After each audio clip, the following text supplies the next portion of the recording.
Hello everyone, welcome back to my channel Life Science Learning. I hope you people are good. In today's video, our topic is glycolysis. कि glycolysis होता क्या है?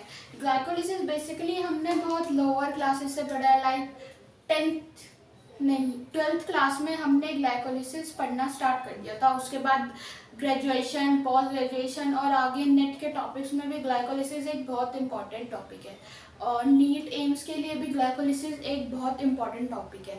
तो glycolysis actual में है क्या, अब हम वो इस वीडियो में डिस्कस करेंगे. सबसे पहले इसका इंट्रोडक्शन देख लेते हैं. सबसे पहले जो ग्लाइकोलिसिस है कि वो डिस्कवर किसने किया था और कब किया था. तो ग्लाइकोलिसिस का जो पूरा प्रोसीजर है वो डिस्कवर हुआ था 1940 में और इसको डिस्कवर करने में 3 बायोलॉजिस्ट का रोल था जो कि थे एम्डन, मेयरहोफ एंड पेरस. और इन्हीं के नाम के फर्स्ट वर्ड से इस जो ग्लाइकोलिसिस को ईएमपी पाथवे भी कहा जाता है. अब ग्लाइकोलिसिस की अगर हम बहुत ही सिंपल वर्ड्स में डिफाइन करें तो वो क्या होगा. Glycolysis is defined as the series of reactions which convert glucose to pyruvate, lactate and produce ATP. तो glycolysis है क्या. glycolysis में series of reactions होते हैं, एक के बाद एक reactions होता है जो कन्वर्ट करता है ग्लूकोज को पायरुवेट या लैक्टेट में. यहाँ हम उसको समझेंगे. जब भी रेस्पिरेशन होती है, रेस्पिरेशन में हमने पढ़ा है कि रेस्पिरेशन में सबसे फर्स्ट स्टेप क्या होता है कि जो ग्लूकोज है वो पायरुवेट में कन्वर्ट होता है. ये रेस्पिरेशन का फर्स्ट स्टेप होता है. उसी के बाद वो जो रेस्पिरेशन है वो एरोबिकली होगी या एनारोबिकली होगी वो डिसाइड होता है. तो फर्स्ट स्टेप ग्लूकोज से पायरुवेट में कन्वर्ट होगा और आगे लैक्टेट में भी हो सकता है. और अगर इतना होने के बाद अगर एनारोबिक कंडीशंस है, मतलब ऑक्सीजन प्रेजेंट नहीं है, तो इथेनॉल की फॉर्मेशन होगी. और अगर ऑक्सीजन प्रेजेंट है तो कार्बन डाइऑक्साइड और वाटर और एनर्जी रिलीज होगी. ठीक है. तो अब आगे ग्लाइकोलिसिस क्या होता है. ग्लाइकोलिसिस मींस 2 वर्ड से मिलकर बना है, glyco and lysis. Glyco means sweet and lysis means breakdown. इसमें ब्रेकडाउन होता है ग्लूकोज का बेसिकली. तो universal and occur in all organism. Glycolysis का जो पाथवे है वो यूनिवर्सल है, मतलब वो सब ऑर्गेनिजम्स में होता है एनर्जी के लिए. It occurs in cytoplasm, prokaryotic और यूकैरियोटिक. मतलब फर्क नहीं पड़ता कि जो सेल्स है वो प्रोकैरियोटिक है या यूकैरियोटिक है. ये हर तरीके के सेल्स में साइटोप्लाज्म में ही होता है.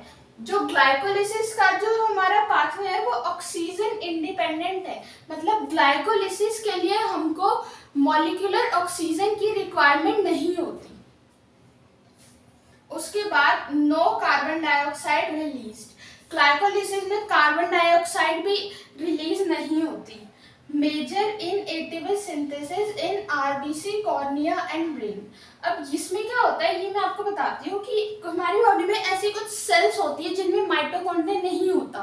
फॉर एग्जांपल आरबीसी और कुछ प्रोकैरियोटिक सेल जिनमें माइटोकॉन्ड्रिया एब्सेंट ही होता है या पुअरली डेवलप्ड होता है. तो उसमें एनर्जी का जो मेन सोर्स होता है वो ग्लाइकोलिसिस ही होता है. और उसके अलावा हमारे जो ब्रेन की सेल्स क्या होती है वो न्यूरॉन्स होती है.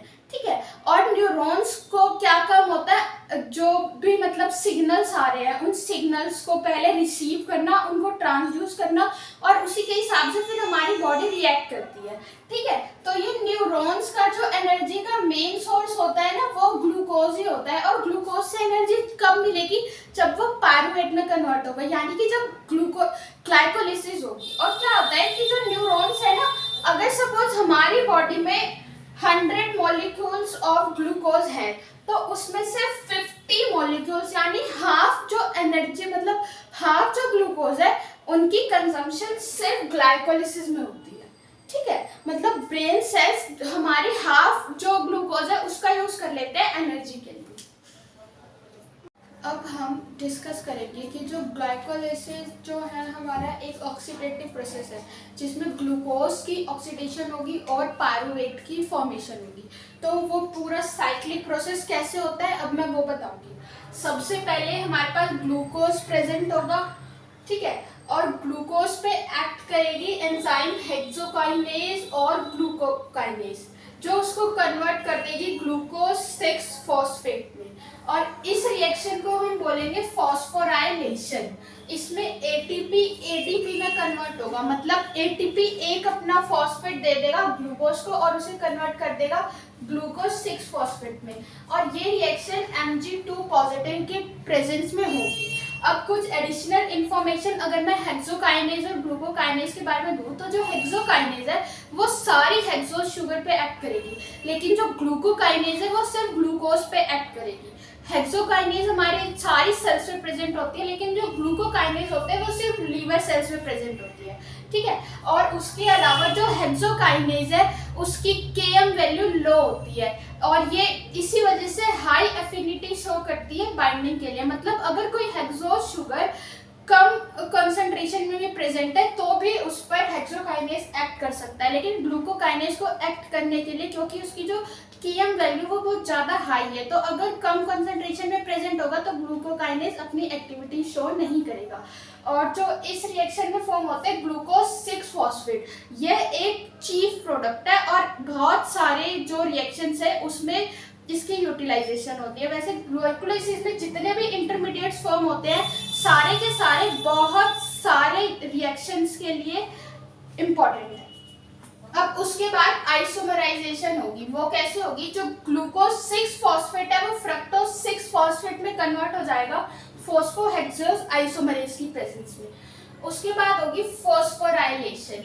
फॉस्फोराइलेशन में फ्रक्टोज 6 फॉस्फेट और फ्रक्टोज 1,6 बायफॉस्फेट बनेगा फ्रक्टोज 6 फॉस्फेट से। इसमें जो एंजाइम इन्वॉल्व होगी वो होगी फॉस्फोफ्रक्टोकाइनेज, और इसमें भी एटीपी एक फॉस्फोरस अपनी रिमूव कर देगा, और ये भी रिएक्शन होगी Mg2 पॉजिटिव की प्रेजेंस में। और चीज जो हमारा फर्स्ट स्टेप था यार रखना, जिसमें मैंने एरो ऐसे ड्रॉ किया, मतलब वो इरिवर्सिबल स्टेप है। तो ये स्टेप 1 भी हमारा इरिवर्सिबल था, ये वाला रिवर्सिबल है और ये भी इरिवर्सिबल है।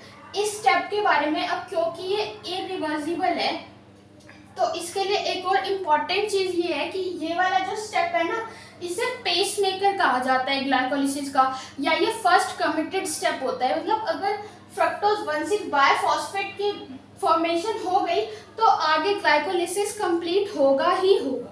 उसके बाद क्या होता है?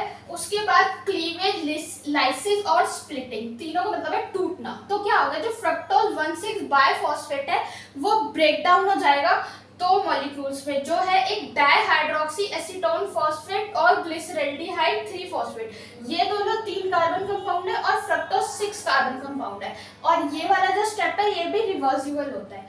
उसके बाद होगा इंटरकन्वर्जन ऑफ ट्रायोस फॉस्फेट। जो हमारे पास दो ट्रायोस फॉस्फेट जो बनी है वो एक दूसरे में इंटरकन्वर्ट हो सकती है फॉस्फोट्रायोस आइसोमेरेज की प्रेजेंस में, और ये भी रिवर्सिबल स्टेप है।